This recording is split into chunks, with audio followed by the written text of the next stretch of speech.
मध्ये स्वागत। गर्भवतीच्या पोटात पूर्ण वाढलेला गर्भ आणि त्या गर्भाच्या पोटात आणखी एक गर्भ ऐकायला चमत्कारिक वाटलं ना? पण होय, असंच काहीसं घडलंय बुलढाण्याच्या जिल्हा रुग्णालयात।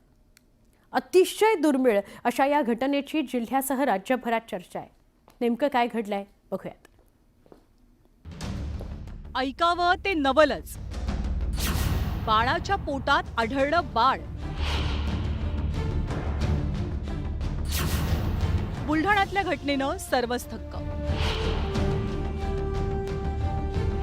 बुलढाण्यामधल्या जिल्हा महिला रुग्णालयात एक गर्भवती महिला सोनोग्राफीसाठी आली, पण तिची सोनोग्राफी झाल्यावर सगळेच हैराण झाले, कारण पूर्ण वाढलेल्या 9 महिन्यांच्या गर्भामध्ये आणखी एक अर्धवट वाढलेला गर्भ आढळून आला। या 32 वर्षीय गर्भवतीची 9व्या महिन्यात सोनोग्राफी झाली। त्यावेळी बाळाच्या पोटात काहीतरी आढळून आलं। शासकीय वैद्यकीय महाविद्यालयाचे अधिष्ठाता आणि स्त्री रुग्णालयाचे अधीक्षक यांच्या मार्गदर्शनाखाली मग आणखी एक सोनोग्राफी बारकाईनं केली असता या बाळाच्या पोटात 4.5 महिन्यांचा गर्भ आढळला। वैद्यकीय भाषेमध्ये याला फीटस इंटू फीटू असं म्हणतात। याला फीटस इन फीटू असा प्रकार म्हणतात। यामध्ये ही एक बाळाची जी आईच्या गर्भामध्ये जी वाढ होत असते, तर त्यामध्ये काही ॲबनॉर्मॅलिटीज डेव्हलप झालेले असतात, त्यामुळे असा प्रकार घडत असतो।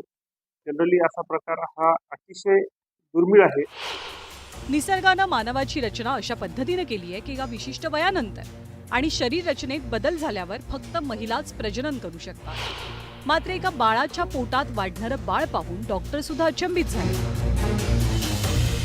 कॉन्जेनायटल ॲबनॉर्मॅलिटीमुळे ही घटना घडण्याची शक्यता असते, मात्र ही अत्यंत दुर्मिळ घटना मानली जाते। जवळपास 5 लाख गर्भवती महिलांमधल्या एखाद्याच महिलेमध्ये अशी परिस्थिती दिसते।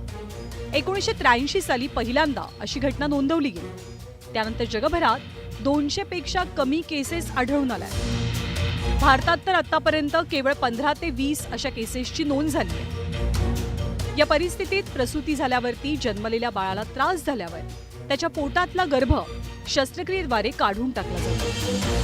जे काही लिटरेचर्स आणि जे अवेलेबल आपण जर अभ्यास केला तर यामधून बाळाला थोड्या अडचणी निर्माण होत असतात, परंतु आता सद्यस्थितीमध्ये बाळाचा जन्म झाल्यानंतर बाळाची जी परिस्थिती आहे त्यानुसार सगळे पुढचा उपचार आणि उपाय यंत्रणा आपण सज्ज ठेवू आणि जे काही योग्य असेल त्या पद्धतीने त्यावर निर्णय घेतला जाईल। महिलेची प्रसूती झाल्यावर बाळाची शस्त्रक्रिया करण्याची सुविधा बुलढाण्यात उपलब्ध नाहीये, त्यामुळे महिलेला छत्रपती संभाजीनगरच्या रुग्णालयात पाठवलं गेलंय। गर्भवतीच्या गर्भातच गर्भ आढळण्याची घटना राज्याच्या वैद्यकीय क्षेत्रात अत्यंत दुर्मिळ घटना, त्यामुळे घटनेची जोरदार चर्चाही होतीये। राहुल खंडारीसह bureau report, news 18 Lokmat, Buldhana.